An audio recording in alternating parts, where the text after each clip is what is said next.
Challenge দিয়েছে তারপরে আল্লাহ, ফানফিরু ওয়ালা তানফিরু ইল্লা বিসুলতান। তুই ভাগবি তো ভাগবি কোথায়? আরে ভাগ না, কোথায় ভাগবি? তারপরে বলছে আনা আকরাবু মিন হাবলিল ওয়ারিদ, আমি তো তোর চেয়ে তোর কাছে আছি, তুই আমাকে রাইখা ভাগবি তো ভাগবি কোথায়? আমি তো তোর চেয়ে তোর কাছে। তারপরে আল্লাহ বুঝেছেন, তুই আমাকে রাইখা ভাগতে চাস?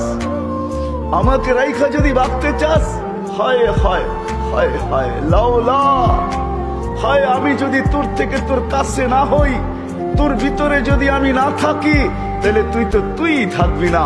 ফালা আইনুন তানজুর, তোর চক্ষু কোনোদিন দেখবে না। ওয়ালা উযুনুন তাসমা, তোর কান কোনোদিন শুনবে না। ওয়ালা লিসানুন তানতিক, তোর জবান কোনোদিন বলবে না।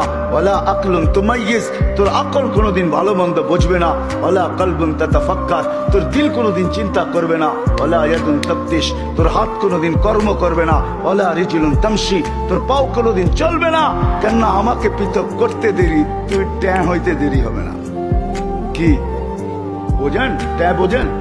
কি হবে? লাশ, লাশ।